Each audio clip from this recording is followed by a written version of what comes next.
નમસ્કાર રાજ્ય સરકારના આંગણવાડી કર્મચારી બહેનો, સ્વાગત છે તમારું આજના માનદ વેતન વધારાના સમાચાર સાથે આપણી આ ચેનલમાં, જેનું નામ છે ગુજરાતી જીકેની જમાવટ. તો આ રાજ્ય સરકારના આંગણવાડી કર્મચારી બહેનોની આખરે જીત થઈ છે. લાંબા સમયના જે સંઘર્ષ છે તેનો અંત આવ્યો છે. મુખ્યમંત્રી દ્વારા છેલ્લા 1 મહિનાથી આંગણવાડી કર્મચારી બહેનો જે આંદોલન ચલાવી રહ્યા હતા, તેના પરિણામ સ્વરૂપ મુખ્યમંત્રી દ્વારા માનદ વેતનમાં ઐતિહાસિક વધારો કરવાની જાહેરાત કરાતા હવે બહેનોએ આંદોલનને જે છે તે આટોપી લીધું છે. જાણીશું આજના વિડીયોમાં વિગતવાર કે દેશની કઈ રાજ્ય સરકારના આંગણવાડી કર્મચારી બહેનોના 1 મહિનાના જે કહી શકાય આંદોલનનો સફળ અંત થયો છે અને મુખ્યમંત્રી દ્વારા તમામ આંગણવાડી કાર્યકર તેડાગર બહેનોના માનદ વેતનમાં કેટલા રૂપિયાનો વધારો કરાયો છે. આ તમામ સમાચાર સાથે આજના વિડીયોમાં આપણે ઉપલબ્ધ છીએ. તો વિડીયોના અંત સુધી આપ બન્યા રહો. જો ચેનલમાં આપ નવા સબસ્ક્રાઈબર હોય તો ચેનલને સબસ્ક્રાઈબ કરવાનું ભૂલશો નહીં. સાથે જ બાજુમાં રહેલું બેલ આઇકોન દબાવીને ઓલ નોટિફિકેશન ઓન પણ કરી લેશો અને વિડીયો ગમે તો વધુને વધુ તમારા કલીગ મિત્રો સાથે શેર કરશો. તો વાત કરીશું ઉત્તરાખંડની. તો ઉત્તરાખંડમાં છેલ્લા 1 મહિનાથી એટલે કે 1 એપ્રિલ 2026થી આંગણવાડી કાર્યકર તેડાગર બહેનો મુખ્યમંત્રી દ્વારા માનદ વેતન વધારાનું જે વચન અપાયું હતું તે વચનનું પાલન ન થતાં ફરીથી એકવાર લડાયક મૂડમાં આવ્યા હતા અને તમામ પ્રકારની ઓનલાઈન અને ઓફલાઈન કામગીરીમાંથી જે છે તે અળગા રહી અને જિલ્લા કક્ષાએ તેમજ સચિવાલય ખાતે જે છે તે વિરોધ પ્રદર્શન ચાલુ કર્યા હતા. સરકાર દ્વારા આ બાબતે માનદ વેતનમાં વધારો કરવાનો એક ઐતિહાસિક નિર્ણય લેવામાં આવ્યો છે. ગતરોજ મુખ્યમંત્રીની અધ્યક્ષતામાં મળેલી કેબિનેટ બેઠકમાં છેલ્લા 1 મહિનાથી જે આંગણવાડી કર્મચારી બહેનો જે રીતે આંગણવાડી કેન્દ્રોને તાળાબંધી કરી અને આંદોલનો કરી રહ્યા છે, તેના પરિણામ સ્વરૂપ કેબિનેટ બેઠકમાં આંગણવાડી કર્મચારી બહેનોના માનદ વેતનમાં વધારો કરવાનો પ્રસ્તાવ જે છે તે મંજૂર કરાયો હતો. તો આ ઉત્તરાખંડમાં વાત કરીએ તો પુષ્કરસિંહ ધામી સરકાર દ્વારા છેલ્લા ઘણા વર્ષોથી આંગણવાડી કર્મચારી બહેનોની ઉપેક્ષાઓ થતી હતી. આથી લાંબા સમયથી પોતાની પડતર માંગણીઓને લઈને આંદોલન કરી રહેલા આંગણવાડી કાર્યકરો, તેડાગર બહેનો અને મિની આંગણવાડી કર્મચારીઓ માટે મે 2026 એટલે કે જે 5મો મહિનો શરૂ થયો છે 2026નો, તે શરૂઆતમાં જ ખુશીના સમાચાર લઈને આવી રહ્યો છે. રાજ્ય સરકારે આંગણવાડી સંગઠનોની માંગણીઓ પર સકારાત્મક વલણ અપનાવતા તેમના માનદ વેતનમાં વધારો કરવાની, નોંધપાત્ર વધારો કરવાની જાહેરાત કરી છે.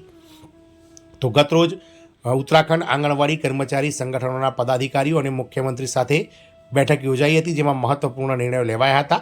રાજ્યના મુખ્યમંત્રી શ્રી પુષ્કરસિંહ ધામી અને આંગણવાડી સંગઠનના પ્રતિનિધિ મંડળ વચ્ચે યોજાયેલી ઉચ્ચ સ્તરીય બેઠકમાં આ ઐતિહાસિક નિર્ણય લેવામાં આવ્યો હતો.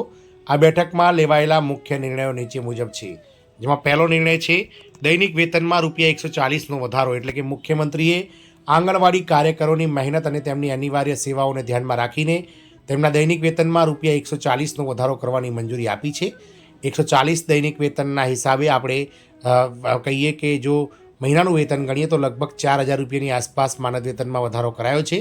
આ વધારો રાજ્ય સરકારના ફાળામાંથી કરવામાં આવશે, જે કર્મચારીઓની આર્થિક સ્થિતિ સુધારવામાં મદદરૂપ થશે. બીજી મહત્ત્વની બાબત છે, બીજો મહત્ત્વનો પ્રસ્તાવ જે છે બેઠકમાં લેવામાં આવ્યો જે છે તે બેઠક દરમિયાન વિભાગીય સચિવ દ્વારા એવી પણ માહિતી આપવામાં આવી હતી કે કેન્દ્ર સરકાર તરફથી પણ માનદ વેતનમાં પ્રતિદિન ₹150 વધારાનો પ્રસ્તાવ પહેલેથી જ મોકલવામાં આવ્યો છે. જો આ પ્રસ્તાવ પણ અમલી બને તો આંગણવાડી બહેનોની આવકમાં મોટો ઉછાળો જોવા મળશે. એટલે કે જો કેન્દ્ર સરકાર પણ ₹150 પ્રતિ દિવસ એટલે કે ₹45 જેટલું માનદ વેતન વધારે છે, તો ઉત્તરાખંડમાં કાર્યકર બહેનોને જે હાલમાં ₹9300 માનદ વેતન મળી રહ્યું છે, તો રાજ્ય સરકારના 4000 અને કહી શકાય કેન્દ્ર સરકારના ₹4500 એમ કરીને ₹8500 જો ₹9300માં એડ કરવામાં આવે તો લગભગ આંગણવાડી કાર્યકર બહેનોનું જે માનદ વેતન છે તે ₹18000 અને તેડાગર બહેનોનું જે માનદ વેતન છે તે લગભગ ₹13500 જેટલું માનદ વેતન થઈ શકે છે. ત્યારબાદ કપાત પર રોક. તો કર્મચારીઓના લાંબા સમયથી એવો ભય હતો કે તેમના વેતનમાંથી ₹300ની કપાત કરવામાં આવશે. જોકે સરકારે સ્પષ્ટતા કરી છે કે કાર્યકરોની સંમતિ વિના આવી કોઈ પણ ₹300ની કપાત કરવામાં આવશે નહીં. તો ચોથું છે આંદોલન સમયમાં વેતનની ચૂકવણી સુરક્ષા. સૌથી મહત્વની રાહતની વાત એ છે કે જે આંગણવાડી કાર્યકરો પોતાના હક માટે ધરણા કે આંદોલનો પર હતા, છેલ્લા મહિનાથી તેમના માનદ વેતનમાં કોઈ પણ કાપ મૂકવામાં આવશે નહીં. સરકારે આ અંગે અધિકારીઓને પણ કડક સૂચનાઓ આપી દીધી છે. સામાજિક અને માળખાગત સુધારાઓ. સરકારે આ માત્ર માનદ વેતન નહીં પરંતુ મહિલા સશક્તિકરણને વેગ આપવા માટે અન્ય જાહેરાતો પણ કરી છે, જેમાં ગર્લ્સ હોસ્ટેલનું નિર્માણ, તો રાજ્યના દરેક બ્લોકમાં કન્યા છાત્રાલય બનાવવાની યોજના પર મહોર મારવામાં આવી હતી. વહીવટી તત્પરતા, મુખ્યમંત્રીએ સંબંધિત વિભાગોને આ વધારાનો અમલ તાત્કાલિક અસરથી કરવાનો આદેશ આપ્યો છે. આંદોલનનો અંત અને આભારની લાગણી. તો આંગણવાડી સંગઠનના પ્રમુખ રેખા નેગીના નેતૃત્વમાં મળેલી આ સફળતા બાદ સંગઠને પોતાનું ધરણા પ્રદર્શન સ્થગિત કરવાની જાહેરાત કરી છે. સંગઠનના હોદ્દેદારોએ સરકારના સંવેદનશીલ અભિગમ બદલ મુખ્યમંત્રી શ્રી પુષ્કરસિંહ ધામીનો આભાર માન્યો હતો. ઉત્તરાખંડ સરકારનો આ નિર્ણય રાજ્યની હજારો મહિલાઓ કાર્યકર તેડાગર બહેનોને સામાજિક સુરક્ષા અને આર્થિક મજબૂતી પૂરી પાડશે. આંગણવાડી કેન્દ્રો જે પાયાના સ્તરે પોષણ અને શિક્ષણનું કામ કરે છે, ત્યાં કાર્યરત આંગણવાડી બહેનોનું માનદ વેતન વધારો થવાથી મનોબળ નિર્ણય આ ચોક્કસપણે વધશે.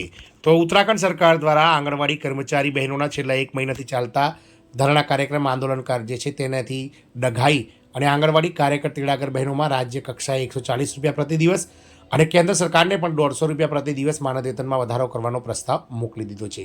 હાલમાં મુખ્યમંત્રીની જાહેરાત જોતા જે આંગણવાડી કાર્યકર બહેનો છે તેમનું માનદ વેતન જો કેન્દ્ર સરકાર દ્વારા હાલ માનદ વેતનમાં ના વધારો કરવામાં આવે તો પણ રાજ્ય સરકારે 4,000 રૂપિયા જેટલું માનદ વેતન વધારી અને આંગણવાડી કાર્યકર બહેનોને 13,000 રૂપિયા અને તેડાગર બહેનોને લગભગ 9,000 રૂપિયા જેટલું માનદ વેતન કરી આપવાનો ઐતિહાસિક નિર્ણય ઉત્તરાખંડ સરકાર દ્વારા લેવામાં આવ્યો છે. જોવાનું એ રહેશે કે ઉત્તરાખંડ સરકારમાં જે રીતે આંગણવાડી કર્મચારી બહેનોની ધીરજ અને અહિંસક માર્ગે જે આંદોલન છેડવામાં આવ્યું તેની ભવ્ય વિજય થતાં અન્ય રાજ્યના આંગણવાડી કર્મચારી બહેનો પણ આ રાજ્ય સરકારના આંગણવાડી કર્મચારી બહેનોથી પ્રેરણા લઈ અને શું આવા આંદોલનો કરી અને પોતાનો જે હક છે માનદ વેતન વધારા સહિતની પડતર માંગણીઓનો તેને મેળવે છે કે શું, એ તો સમય જ બતાવશે. જય હિન્દ, અસ્તુ.